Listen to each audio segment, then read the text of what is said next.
What's up, y'all?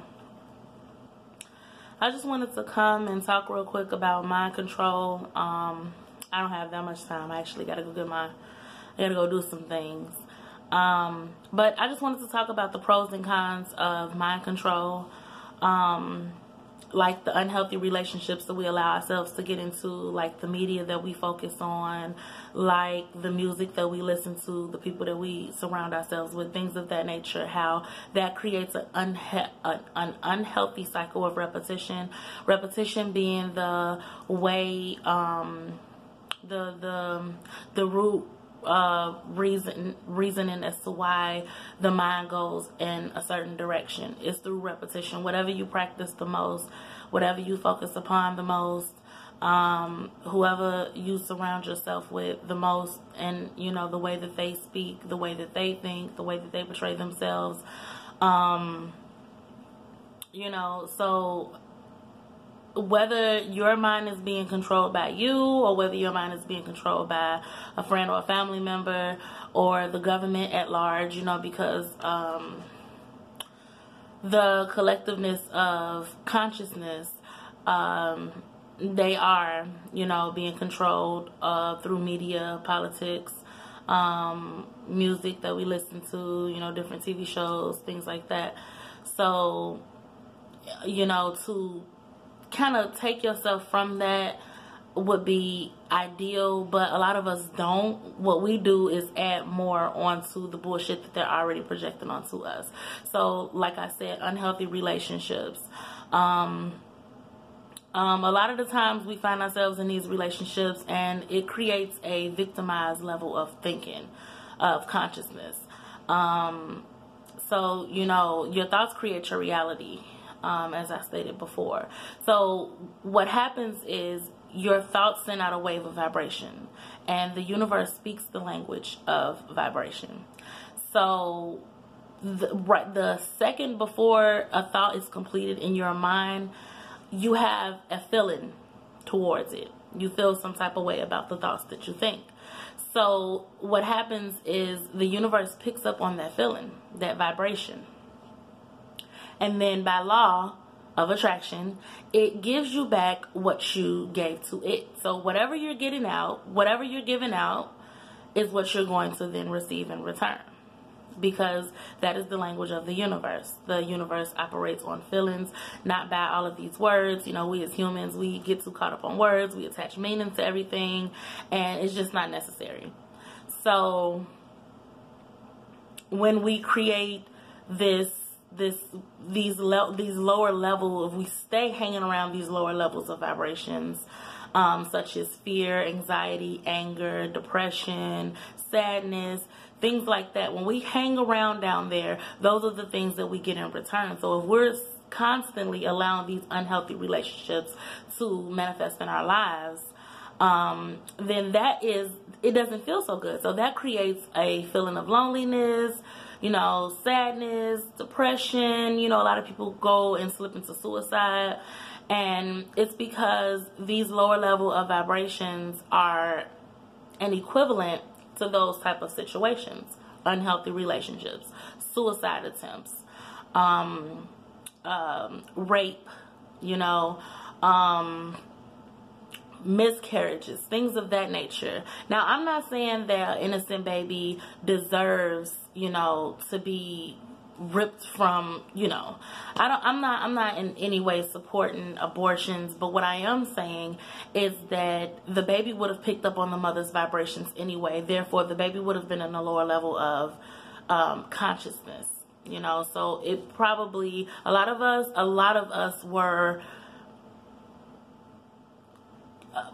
everybody was, they were conditioned inside the womb. So whatever vibrations your mother was operating with, those are the vibrations that you felt while you were inside of her uterus. So, like I said, I'm not condoning abortion or anything, but that is just an example of that I was making towards the vibrations and the situations. Bad things happen when you hang around in lower levels of consciousness. So if you're thinking abundantly, on the other hand, and you're thinking, you're trying to find the beauty in every situation, you're happy for no reason at all, you smiling for 15 to 17 seconds at a time, and then, you know, you're raising your vibration, you're meditating, you're following your passion, you're launching rockets of desires, as Abraham would say. You're doing all of these things, so you're raising your vibration. So therefore, your vibrations are going to match that of wealth and success and good breaks and blessings and things of those nature. So, that's basically the difference between vibrations.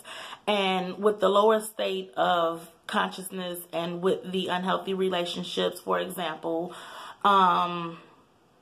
you know, you can't really love someone or expect someone to love you outside of the limits of which they love themselves. You are pure energy. You are pure consciousness. You have infinite intelligence encoded in every molecular cell made up within your apparatus. Until you understand or overstand that concept, the true essence of who you are, you're not going to be able to love anyone else outside of the limits of which you love yourself. Neither can you expect someone to love you outside of the limits of which they love themselves. So a lot of people are out here looking for love, and it's in the wrong places if it hasn't begun from within. If your process did not begin from within, and now you're trying to give off that love that you found within yourself, you looking for love in all the wrong places, and you'll never ever reach a level of pure love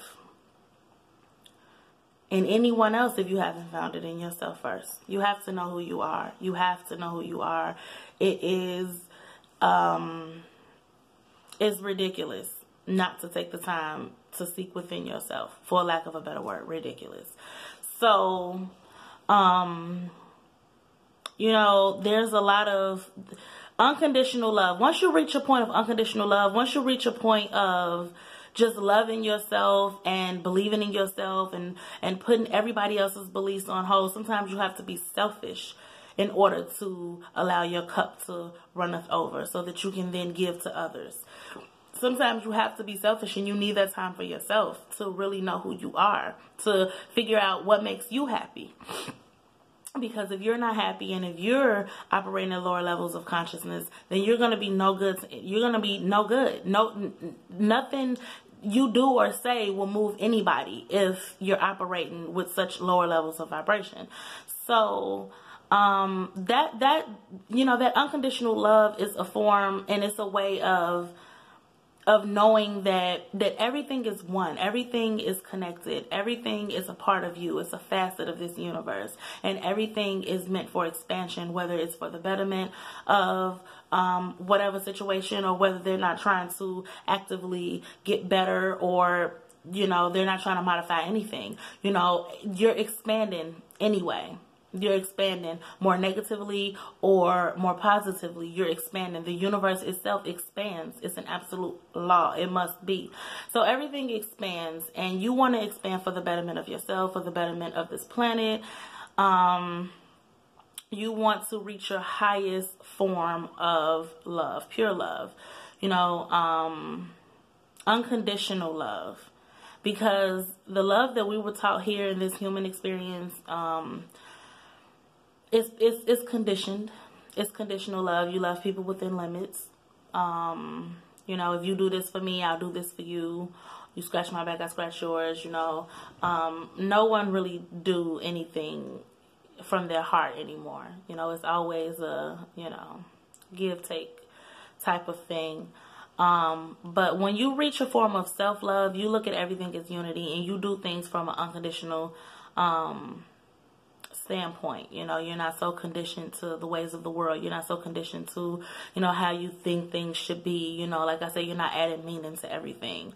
You know, you're looking at everything from a standpoint of love, you know, when you get there. For the most part, you know, we're humans, so we're always going to have these flaws. But for the most part, if you reach your highest potential, your highest form of love, self-love, you have really reached a point of enlightenment. And that's what I strive for daily. Just to really step into the becoming of who I really am, and, you know, then mirror that back to others. Because what's the point of learning anything if you're not going to pass the knowledge on? That's the point of knowledge. That's the point of gaining knowledge. That's the point of learning. That's what you do. You do with all of this information that you receive.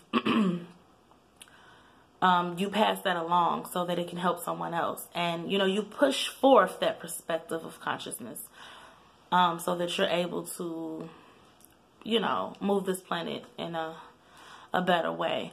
So until you really get moved by, and like I said, I don't have that much time, but until you really get moved by you know, the questions that life present on a day-to-day basis, until you really get moved by those, to ask those questions and really dig with it in yourself and do what it takes to find the answers to those questions, then you'll forever be programmed by someone else. Someone else will always be controlling your mind. You have to take control of your mind and control and be aware of the things that you're putting into your mind, because your subconscious mind is like a field that, you know, if you go, you can plant whatever vegetable that you want on that field. That field is not going to reject it. It's not going to reject it. It's going to accept anything that you put down on it.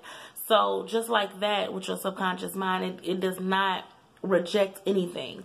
So whatever you're putting into your subconscious mind, then, you know, that's where the direction is going, and either you're putting it there or someone else is putting it there. So either way it goes, your mind is being controlled to some degree. So I do want to post a later video. I might post that one at the same time as I post this one. I'm not sure. But that's basically what I wanted to talk about. Just think about the direction of wherever you want your mind to go.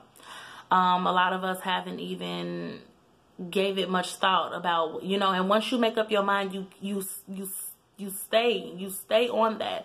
You do not let up. Do not let up on that. You have to constantly be mindful of what you're thinking every moment of every second of the day.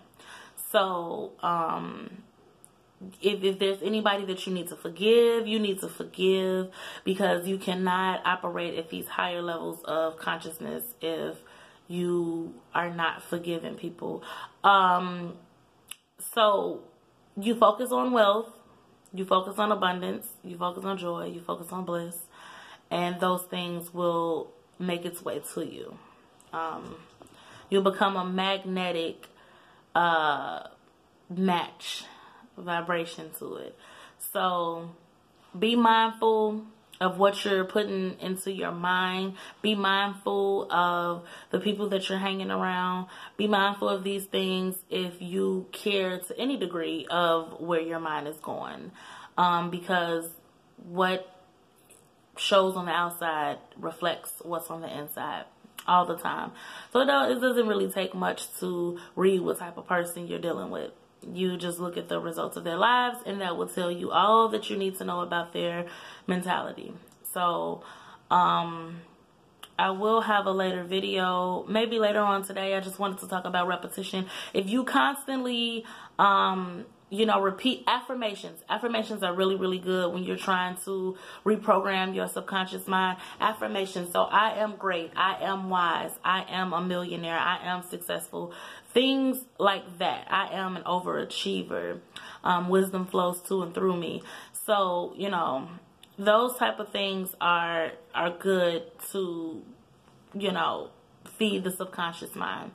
So, repetition through relationships, repetition through music, repetition through anything. Just be mindful of what your mind is constantly receiving. Be more mindful. Raise your level of awareness, because The conscious mind is where it all starts. You have to make a conscious decision that you no longer want to be programmed by the ignorance of yourself or by the, the hands of others. You do not want to be controlled in a negative way. And always set the intent. Meditate. Meditation is very, very important. Meditate. I'm going to make another video. Meditation needs its own video. So, and I understand now the importance of meditation, because at first I didn't really understand. It just seemed like I was breathing, but I knew it was more to it. So the more I did it, the more I began to see the benefits of it. So, yeah, I just want you guys to really be mindful. Just be mindful of the things that you let play in your subconscious mind, because you don't want to be so out of tune with the universe. This is not even the tip of the iceberg. Okay? So a lot of people talk about living their best lives, and that's not even a portion of the way the universe can bless you, of the way God can bless you. So it all starts with you. It all starts with you. It all starts with you. And if you guys have any questions about repetition, or if you guys have any, not even repetition, but any type of stories that you guys have that you want my insight on when it comes to the direction of your mind, or whatever type of questions that you guys have, leave them in the comments below. Like I said, I will be back to create another video. If you guys want me to talk about something in particular within the range of expanding your consciousness, leave it in the comment section below. Don't forget to subscribe and like, and I will see you guys on another video when I have a little bit more time.